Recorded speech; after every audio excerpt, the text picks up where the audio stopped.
AI as a tool is a tremendous help, and sometimes I think it's just exacerbating a problem.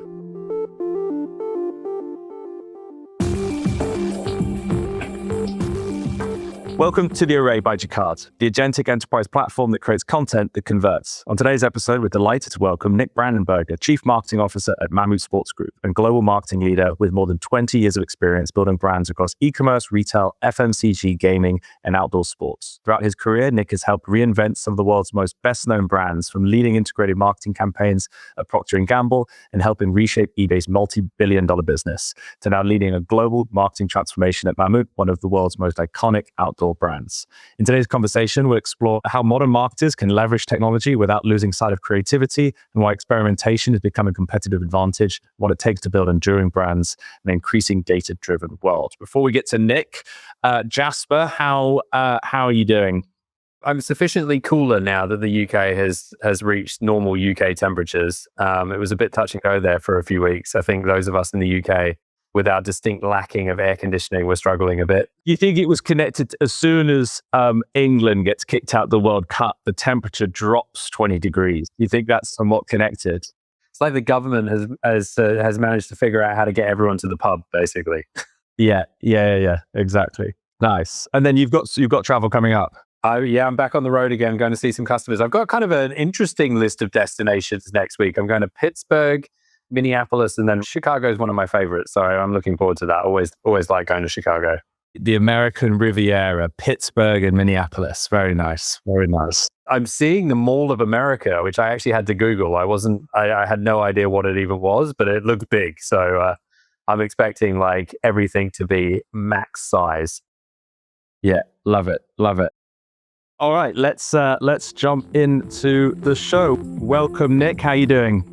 Very good, thank you. It's also a little bit cooler here in Switzerland, so very happy about that. I'm obviously British, but I live in the States. I live in South Carolina, which we're not.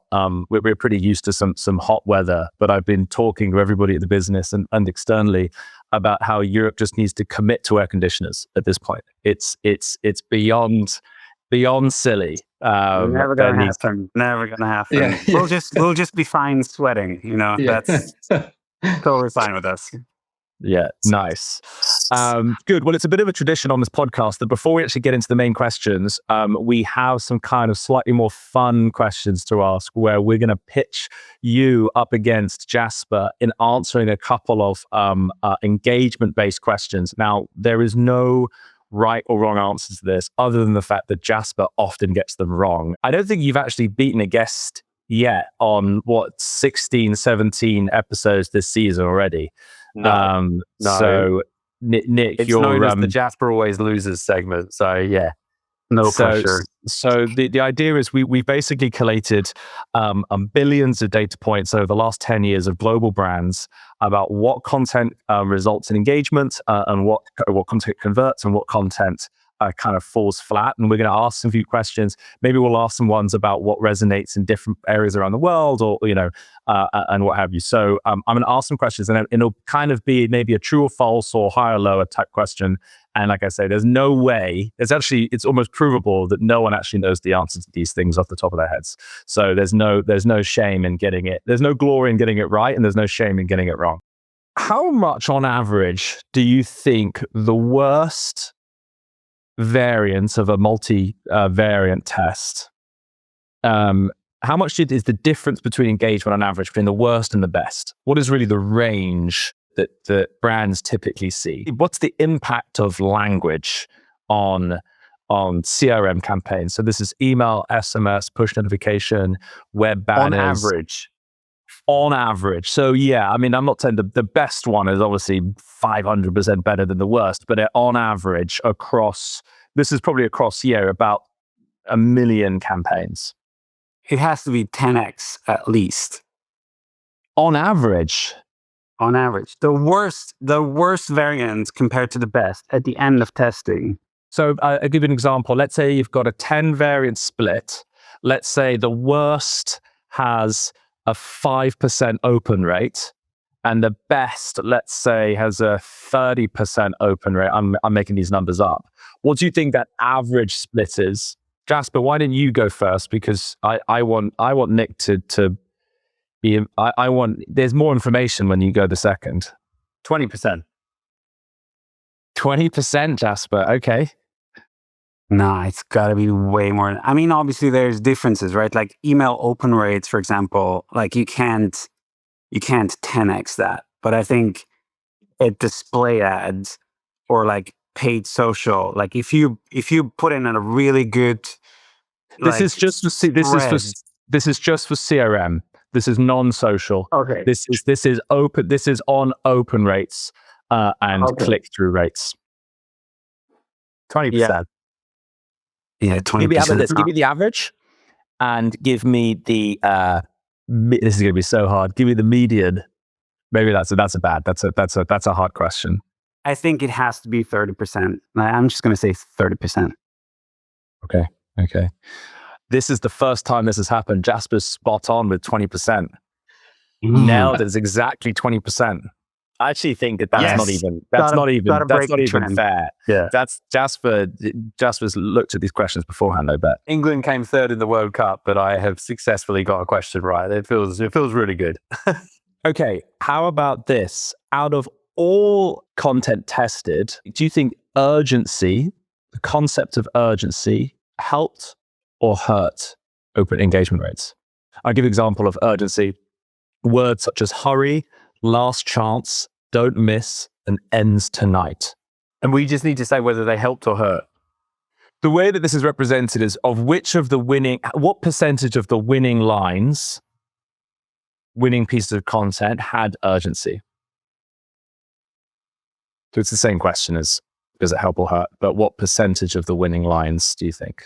10% of them were urgent, 20% of the winning lines, 80% of the winning lines had urgency. I mean, urgency, I think urgency helps. So I think there has to be like an uplift. More than 50%.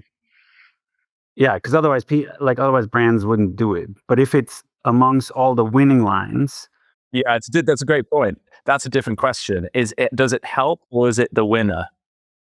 Yeah, I think it definitely helps. It might not always be the winner, especially because people are getting tired of these messages as well. So right. I think 30%. I would say.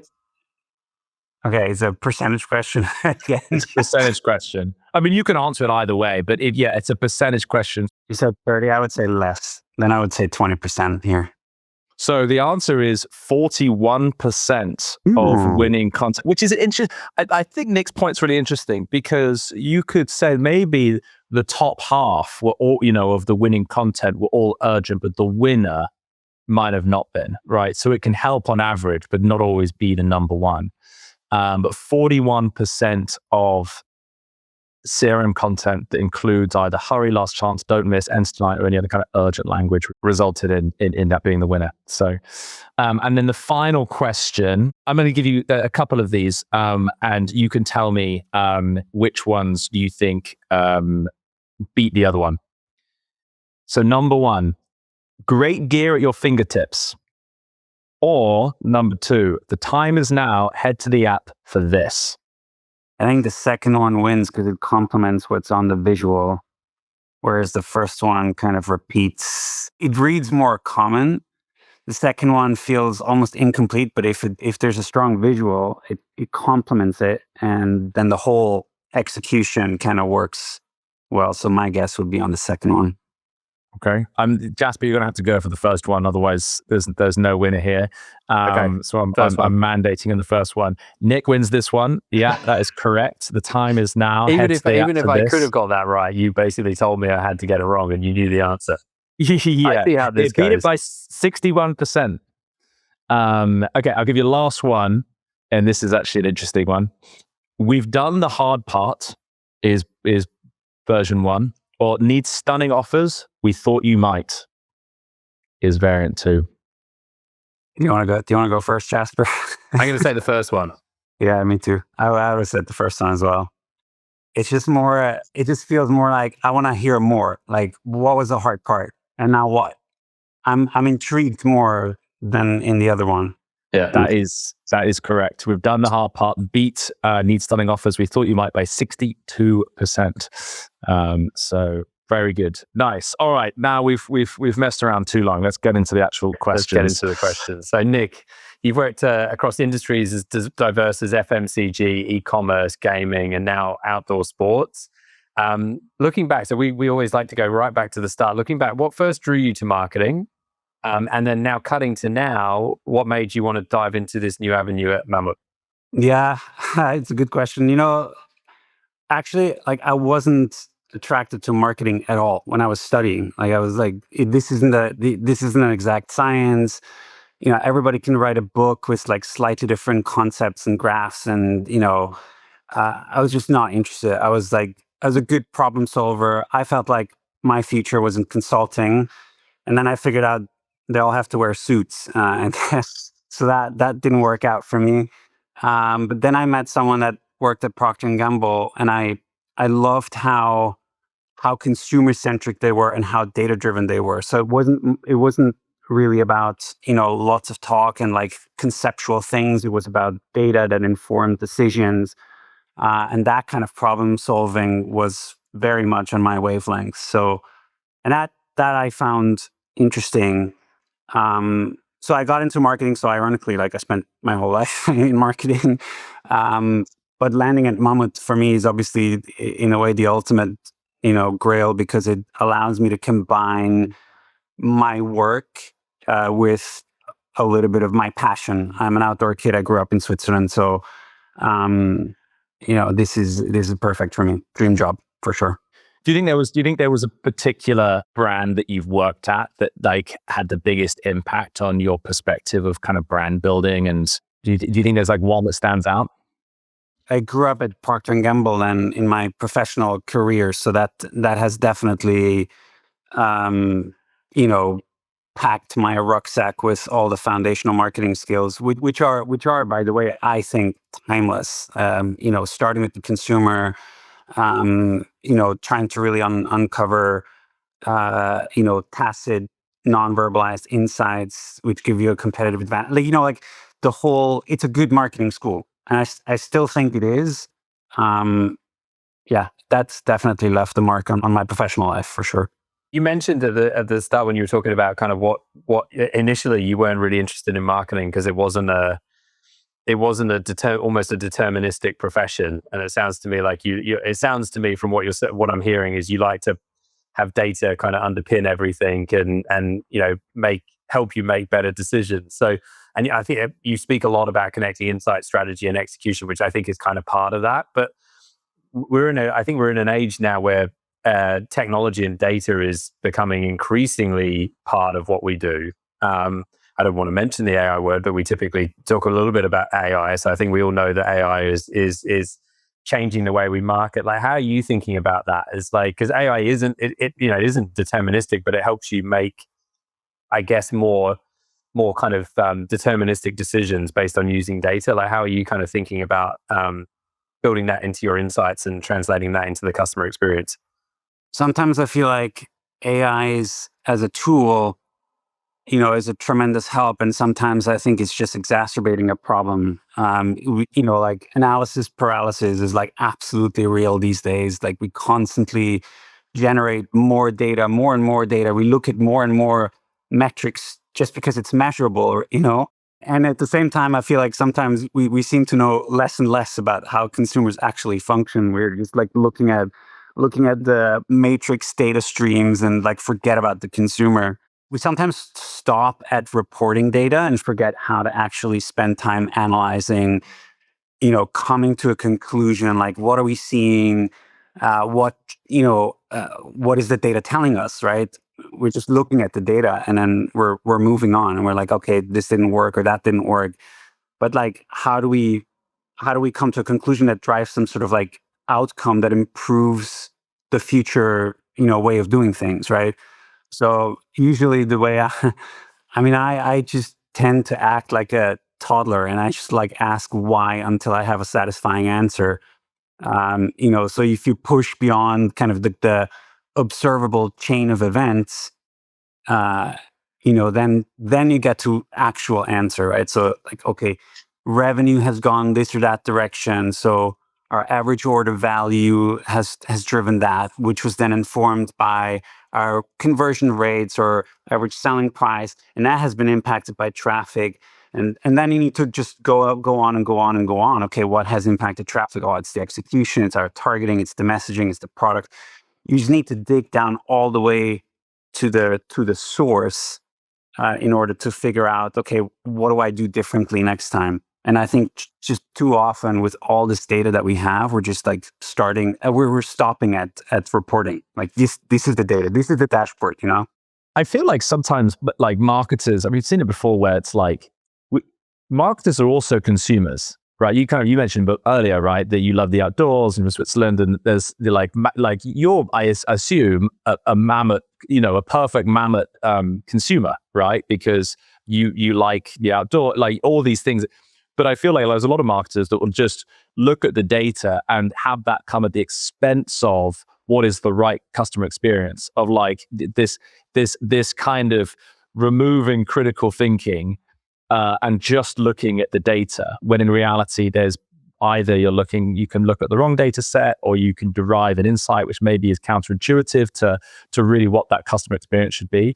And I do see it a lot of time where people just lean so much on just what the data is telling you. I think we see a lot of brands, that lean all the way into like clickbait content, right? Because the data on clickbait content, I'm sure it has good open rates, right? But it doesn't. You need to add some level of critical thinking of like, actually, is this the data might be telling us this, but I wonder if this is really the right decision that we should make, because we all consume stuff and we all buy things, and actually that is data in itself, right? How Jasper spends a lot of time in Italy and talks about how he loves buying Jasper, you love buying your suits in retail stores. I love the fact that they still have the concept of a boutique in Europe, and particularly in Italy. And people go out to shop in the evenings, on the weekends. It's a completely different, comparative to the UK, where customer service is just absolutely dire because it's been cost optimized into the ground. Italy still very much has this idea of some fashionable dude that owns a shop, and he basically picks all the stuff in there, and I love that. Toby always rips the fact that I love that, but I love the fact that Jasper just exists purely in the 1950s. You mentioned that like marketers are also consumers, and I actually had like a little bit of a visceral reaction to that, because like, yes, that's true, but like that's also one of the major pitfalls that marketers can do, which is to say like, oh, I am my consumer and I fully understand what they want. That's such a risk for so many factors. One, like just purely demographically, like we're not the target group. And two, we're obviously like way too involved in the category. We know way too much, right? Like we have to assume that we just cannot get outside of our own bodies to really walk in people's shoes and really understand like how they would look at this jacket, what they would understand in like what is a difficult hike, right? Like, we are way too involved, and so seeing ourselves as the consumer is actually a huge risk that I would point out. That's a great point. I suppose there's almost a balance of not going completely mindless on the data front, but also not having your own biases impact what the data is actually telling you. You've obviously had a big focus on kind of lifecycle marketing, which is right in the wheelhouse of how we kind of think about things, and sort of growing that first party data set. Talk us through that process at Mammut. Like, how did you kind of get that project going? What was your kind of end goal, and how did you use technology to kind of solve that problem? When I arrived here, I think the lifecycle marketing was basically just called digital marketing, which to me is like, okay, what's not, like what kind of marketing isn't touching anything digital? And I think that the whole notion of a consumer journey was just not reflected, well. And so I think, I didn't have to change much, right? Like, but even just like this notion of like calling the team lifecycle marketing already kind of brings them into the responsibility to think about the customer journey, think about like how do I acquire people? How do I bring them into my ecosystem? How do I nurture them? How do I, take care of them even after a purchase, right? Like this whole, even just like giving the team a different name, like has a completely different connotation immediately. And then for us, I think the team was already very strong when I arrived, but I think the biggest shift, I think, was that the technology has started to allow us to think much more in terms of relationships than campaigns, right? So historically, we're just like focused on the transaction. We also didn't have, historically, I guess, like most brands didn't have a lot of information around how to stay relevant or how to create more value after a transaction has happened, right? So nowadays, at least in the outdoor industry, like you have a lot to give, before the purchase, right? Like you share information, there's recommendations, all the kind of content that brings people closer to your brand, closer to your world. And then post-purchase, you can give care advice. There's loyalty benefits. There's repair services. There's this whole chain of touch points or moments that matter, right? Like that we now look at. We didn't have that before, so. How do you quantify that relationship? Is it using those kind of more ancillary services, if I can call them that? We think about this whole concept a lot about, winning the battle but losing the war, right? Like this element of like kind of that clickbait element of like, if you're looking at one data set, you might go, wow, this campaign was amazingly performant. But it's quite hard to quantify the brand affinity and the relationship impact and the retention impact, and you can track that in some ways. But do you kind of track data on how that relationship is going with your customers? Yeah, we do. We don't have a lot of like historic data to build a really crisp picture of like how people stay with us over time, which is, by the way, especially sketchy to do in the outdoor industry because like essentially you're building products that last for sometimes for decades. I mean, like there's plenty of jackets that come in for repairs that are like 30 years old and they will last another 10 years, right?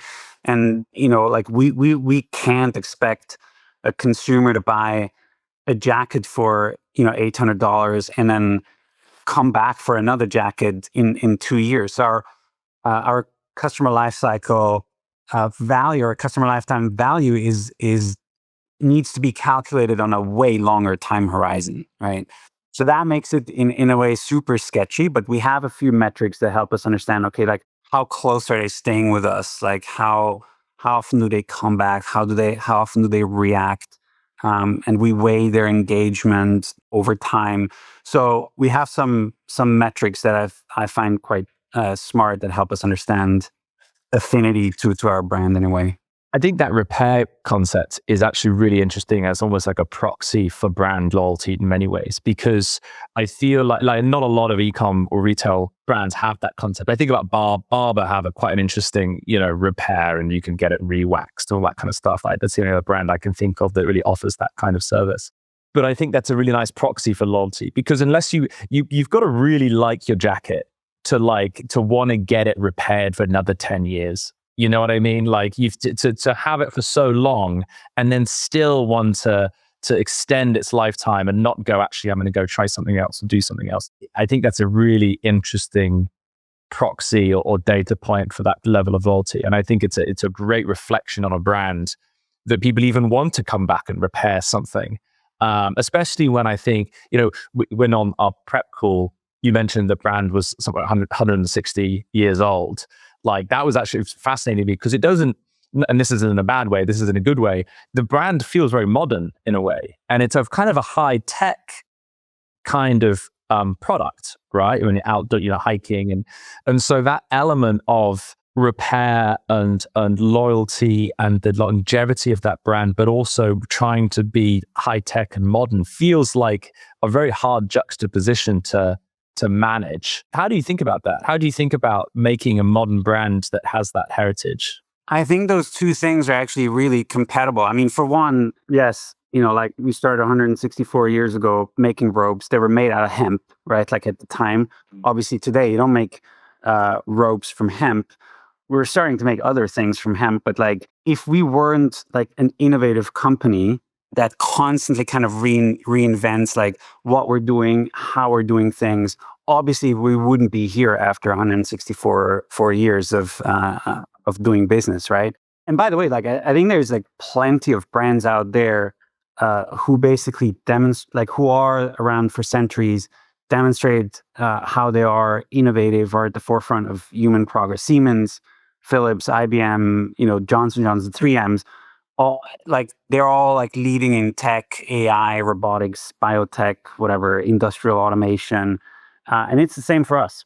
Like we have constantly innovated at, like I think we were amongst the first, if not, I think there was an American company just a few months ahead of us launching an avalanche transceiver, like a beacon in avalanche safety. Now we are, world leader with our Barryvox transceiver. We're still making the best ropes in the market. We just launched a cut-resistant climbing rope, which retains its dynamic characteristics, which is kind of unique in the market as well. So if we wouldn't do that constantly, we wouldn't survive. I think we would be not just having a lot of heritage and expertise in making good products, we would also become old and dusty, right?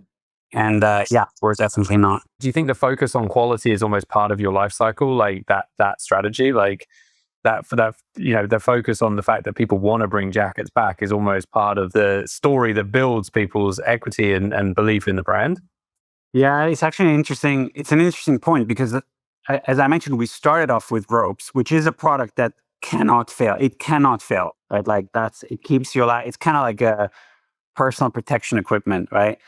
So this is really a philosophy that then kind of trickled through everything else we started doing. So obviously we then went into avalanche safety. Those are products that cannot fail, right? But we think the same way about apparel or footwear. Like those are all products that should not fail because, like, depending on where you are, and we make equipment for exploration, like expeditions that go 7,000 meters, they climb 3,000 meter walls, like they live in the wall for a week, sometimes longer. They have to survive, like extreme temperatures, extreme weather.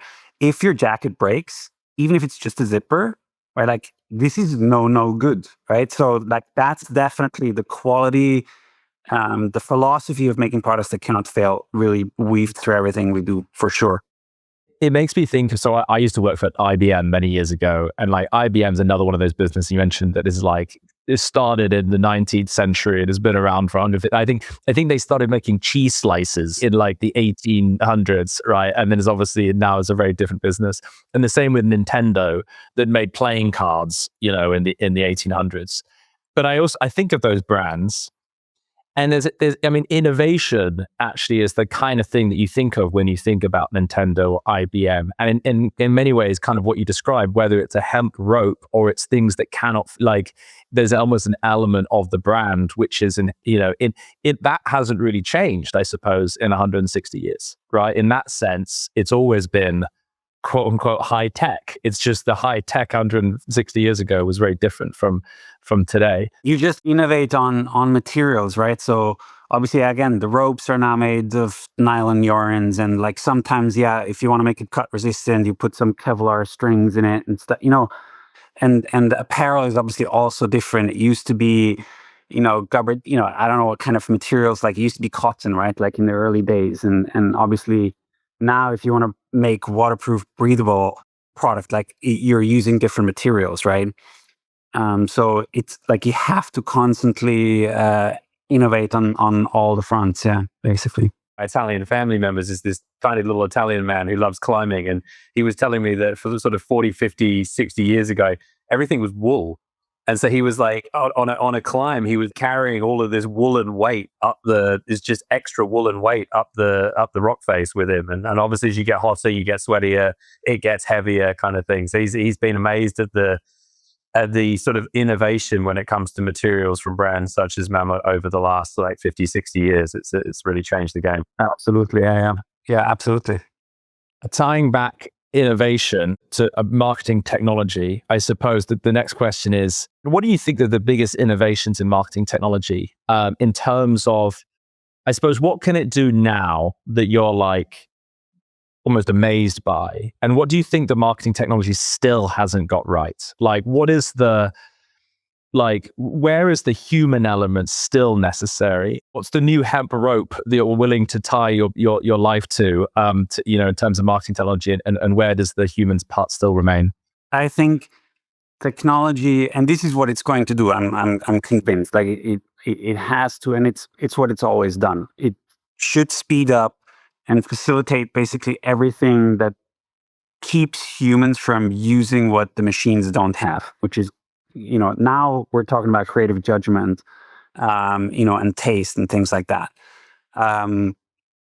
So that's why I think things are going. And it's interesting because like the question reminds me of like a situation early in my career at Procter and Gamble. I once sat in a plane next to like a P&G executive leader. And like, yes, I usually sleep on a plane, so it's kind of uncomfortable because like had to, entertain a conversation. But that conversation actually stuck with me until today. They basically wanted to know which part of my day-to-day goes into doing core marketing work and creating value, the kind of value that they hired me for, versus which is a portion of my day-to-day that's kind of lost in systems, process, admin work, things like that. And I remember I told them, I think like I probably spent 60% of my time doing busy work, right? Like serving, like systems and processes, and they literally, like, they almost fell out of their chair. And I think it's still the same today. I think we're great at automation, but we also come up with, so many more systems and processes and new metrics and new dashboards and new reports to file and new expenses to capture and products to order and meetings which could be emails, right? Like, so we're so good at like keeping ourselves busy. So yeah, in a way, I'm hoping we're, the army of agents that we're building now will ultimately relieve us from all that busy work. And then we can take the creative process away from AI again, because that's obviously mostly leading to middle of the road mediocrity that nobody wants to see. I feel like the number of decisions that I'm now making has increased because the time period almost between those decisions is shortening, right? Before, you could make a decision, it would take a week for something to get the report back, or some level of information where you had to make the secondary decision. Now, I feel like that amount of time is compressing. But as a result, we're now having to make more decisions. It does not like the work has become less, but it maybe is elevated to some extent. And maybe that will separate the best marketers from the worst marketers, because in that sense, you are having to convey that taste more. You're going to have to make those decisions on a more frequent basis, rather than having maybe even time between those decisions to think or do other things. So I think that work might be changing, but I agree with that concept. Jasper, why don't you close us out with a final question? If you could give one piece of advice. I know sort of training and helping to educate marketers has been a big part of what you've done throughout your career, the next generation of marketers. If you could give them one piece of advice, what would it be, especially in this very changing environment that we're dealing with now? I'd ask my people to obsess over people, not platforms.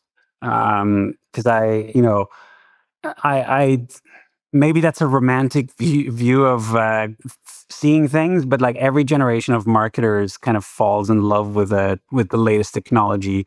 But then in a way also, like, no generation has been really remembered as the one that worked with the computer, or the one that worked with the internet.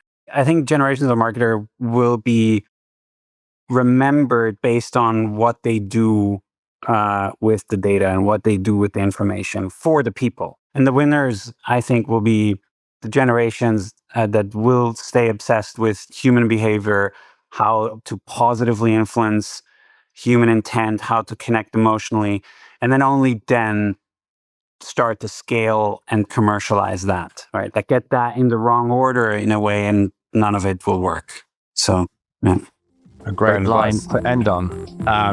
Nic Brandenberger is the Chief Marketing Officer at Mammut Sports Group.